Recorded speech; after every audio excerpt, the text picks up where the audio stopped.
ভারত পাকিস্তানের যুদ্ধে অবশেষে ভারত আত্মসমর্পণ করেছে দাবি পাকিস্তানের।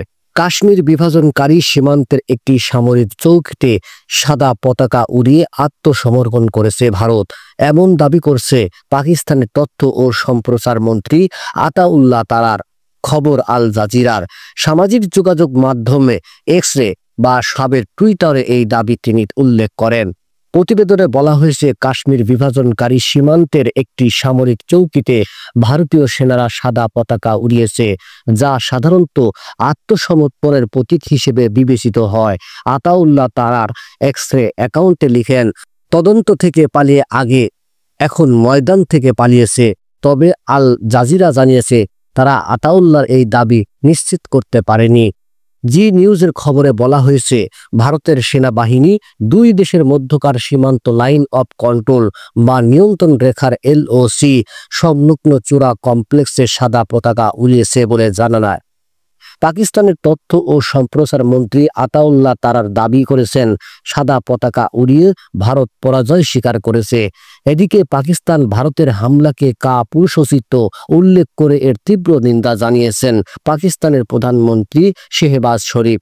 তিনি বলেছেন, এই হামলার পরিপ্রেক্ষিতে ভারতে হামলা করার অধিকার রয়েছে পাকিস্তানের। 7ই মে প্রকাশিত এক বিবৃতিতে শেহবাজ শরীফ বলেছেন, শত্রুপক্ষ উস্কানিমূলক আগ্রাসনের অংশ হিসেবে পাকিস্তানের 5টি স্থানে হামলা চালিয়েছে। ভারত যে যুদ্ধ চাপিয়ে দিয়েছে তার জবাব প্রতিক্রিয়া জানানোর অধিকার পাকিস্তানের রয়েছে। পাকিস্তান এই হামলাকে স্পষ্ট যুদ্ধ ঘোষণার কার্যক্রম মনে করে। ভারতের ক্ষেপণাস্ত্র হামলার পর পাকিস্তানের নিরাপত্তা উপদেষ্টা লেফটেন্যান্ট জেনারেল মোহাম্মদ অসীম মালিককে ফোন করেছে যুক্তরাষ্ট্রের পররাষ্ট্রমন্ত্রী মার্কো রুবিও। সূত্রের বরাত দিয়ে জিও নিউজের প্রতিবেদনে বলা হয়েছে, ভারতের এই হামলার পর উদ্ভূত পরিস্থিতি নিয়ে আলোচনা করতে পাকিস্তানের নিরাপত্তা উপদেষ্টার সঙ্গে যোগাযোগ করেছেন মার্কিন পররাষ্ট্রমন্ত্রী। তাদের আলোচনায় দক্ষিণ এশিয়ায় এই দুই প্রতিবেশী দেশের মধ্যে বাড়তে থাকা উত্তেজনা এবং আঞ্চলিক স্থিতিশীলতার উপর গুরুত্ব দেওয়া হয়েছে। পাকিস্তানের আন্তঃবাহিনী সহযোগ অধিদপ্তরের মহাপরিচালক লেফটেন্যান্ট জেনারেল আহমেদ শরীফ চৌধুরী জানিয়েছেন, পাকিস্তান ভারতের ক্ষেপণাস্ত্র হামলায় অন্তত 8 জন নিহত হয়েছে। এছাড়া হামলায় আহত হয়েছেন অন্তত 35 জন। নিহতদের মধ্যে 2 শিশু রয়েছে বলেও বিবিসিকে জানিয়েছেন।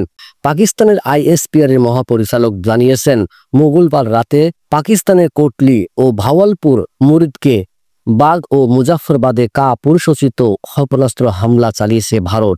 পাকিস্তান সেনাবাহিনী ইতিমধ্যে তার বদলা নিয়েছে, কঠিন জবাব দিয়েছে। পাকিস্তানের প্রতিরক্ষা মন্ত্রী খাজা আসিফ দাবি করেছেন, পাকিস্তানে বেশ কয়েক জায়গায় ভারতের ক্ষেপণাস্ত্র হামলার জবাবে পাকিস্তান বিমান বাহিনী কমপক্ষে 5টি ভারতীয় যুদ্ধ বিমান গুলি করে ভূপাতিত করেছে। প্রথম প্রহরে পাকিস্তান সংবাদ মাধ্যম জি নিউজকে দেওয়া সাক্ষাৎকারে আসিফ বলেন, পাকিস্তানের তাদের প্রতিশোধমূলক পদক্ষেপ শীর্ষস্থান অর্জন করেছে এবং ভারতীয় বাহিনীর আক্রমণের তীব্র ও নির্ভুল জবাব দিয়েছে পাকিস্তান।